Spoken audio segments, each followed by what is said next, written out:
Thank you, Cameron. We are going to talk today about the implementation of clinical trials. Odo Lenson showed partnership, and now we'll see how those partnerships finally can be implemented, and especially in the context of the NTDs, so for resource-limited countries. So just for those who are not maybe familiar with bioMérieux, so we are an international company located in France, actually, is the headquarters, so you should recognize by my accent, maybe. And so we are dedicated to in vitro diagnostic, not drugs. But of course, that's part of the full continuum of care for the patient. And we are a worldwide leader in microbiology. So we are a company large, but not so large. So we are 8,000 people worldwide. And we have a turnover of about 1.67 billion euros. So we have either research and development, production, and implementation of different projects. And our aim is at the bottom, that's make available the right diagnostic at the right place with high medical value. So in that context, in diagnostic like in pharma, you have a process for developing a product. So I would say that, of course, as bioMérieux is involved in biomarker discovery, it can be the first step, discover the right biomarker. But if we have already the biomarkers, one will go to different phases as for the drug development. And in terms of clinical trials, for us, there are two phases, what we call phase 3 for the validation of a product and the phase 4 for the commercialization of the product, meaning performance assessment before commercialization or in-country post-market studies.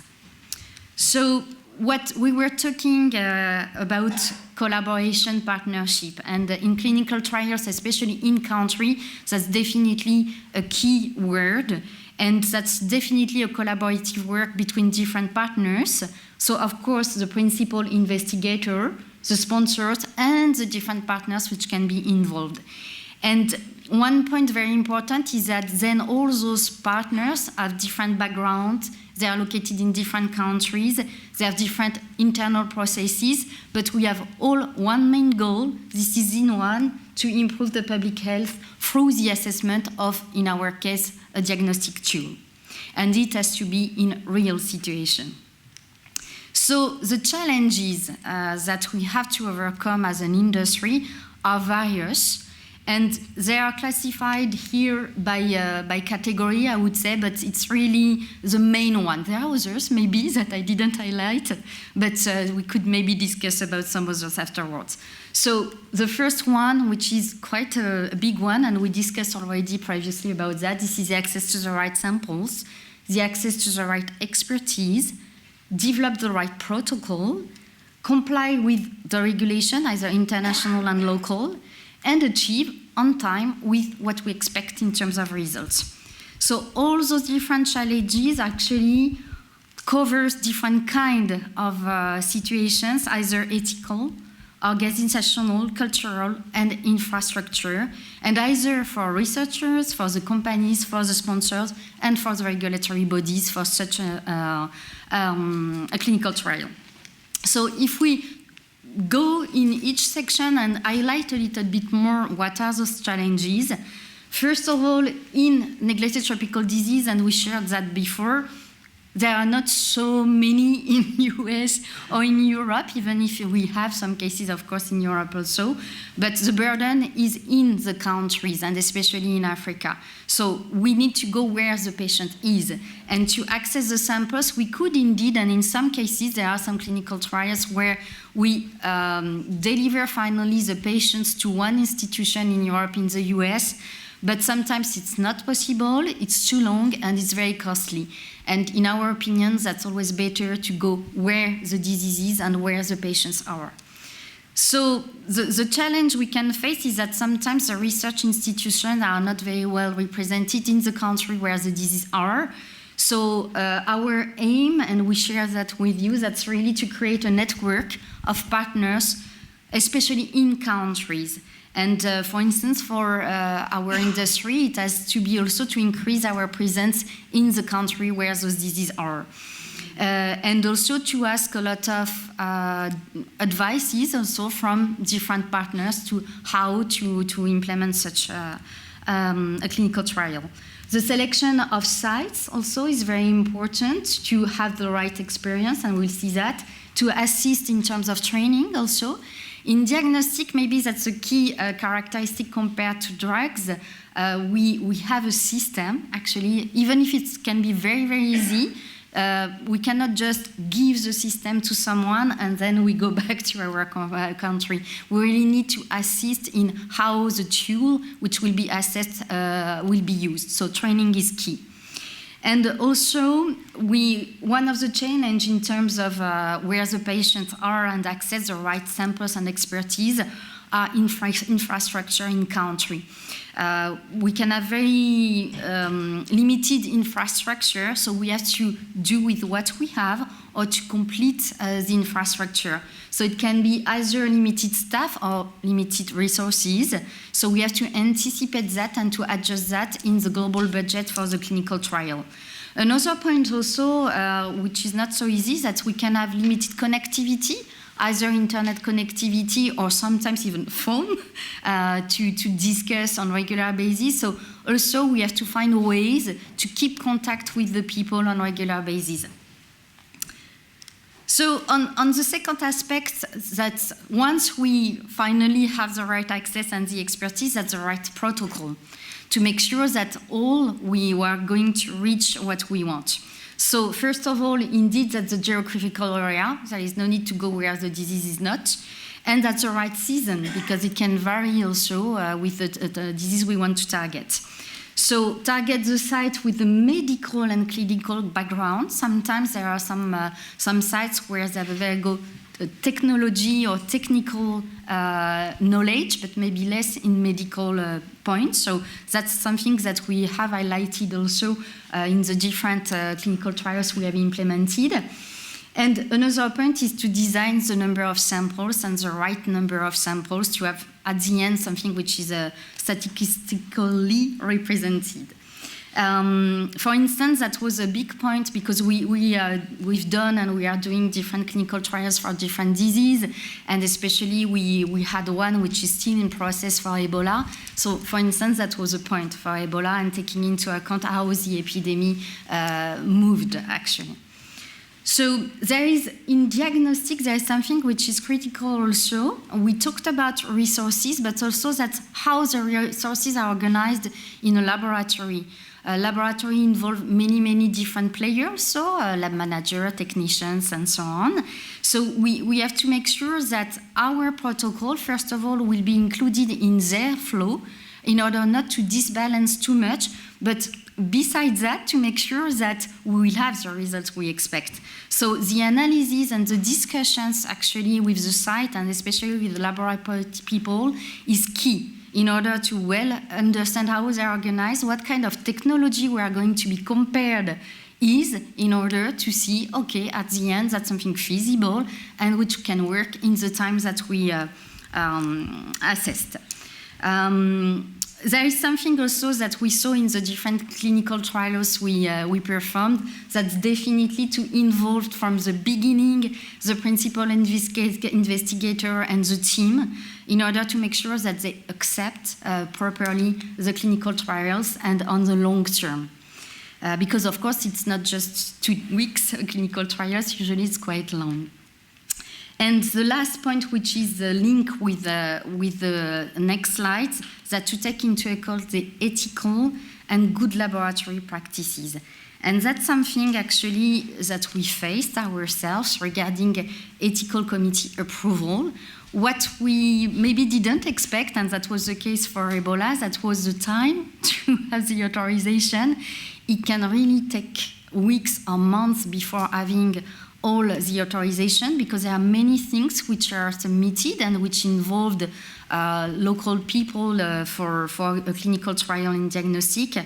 So there is, for instance, the kind of form that we are going to ask to fill in, the language. We have to think that maybe in one country there are different languages, so we have to anticipate that. The law, legal age of consent, the confidentiality, So yeah, it takes time, and of course that's an administrative process anyway, and like all administration, it takes time. And in terms of, besides the ethical and administrative authorization, what we saw also that it can be some other kind of administrative issue not related to authorization, but we are in a resource-limited country, so sometimes just delivering, and I know that some of you are going to talk about supply chain, so that's definitely linked. Supply chain can be an issue, so it can delay everything because suddenly everything stops at the customer or installation is not done at the proper date. We saw also that any kind of change in the protocol, because of course, and that was the case for Ebola, but also for some NTD, the more we go, sometimes we discover that we should adjust. So modification of protocol can also be, again, ethical authority and so on and so on. So we have also to really anticipate as much as we can to avoid modification. There is something which happened also, and especially in outbreaks. When outbreaks, it takes, by definition, that's an outbreak, that's not for life, but time with all the financial aspects. And so when you are the sponsor, you can more or less manage your funds. But sometimes in companies also, we have long process. But especially when there are external funds, time for disbursement of funds compared to the work done. So how to make sure that it is linked to avoid that the people are without no money, even to fill in gas in their car. So that was a challenge that we definitely took into account to anticipate. And all what is related also to budget, which was not so easy to manage, regarding compensation, salary, it's always a very sensitive topic. As countries can have really limited resources, and really that's what we face. Sometimes there is even no money because they have to look for some patients in another place that initially that we had planned, and that was the case for Ebola, that was in Conakry. Suddenly Conakry outbreak stopped, so we went to Africa area, which is not so close. So all that money and the people have to be paid to go there. So, but we are an industry and a private company. So we have really to pay attention, and that's a key point, and I think that's definitely that's something we need to discuss even more with the countries in terms of what kind of compensation we can do to make sure that the people are motivated enough to do the trial, but without any issues with ethics or authorization. And the last point is all what we want, either the countries, the partners, or the industry, is really to have the result on time and the results which are expected with the protocol.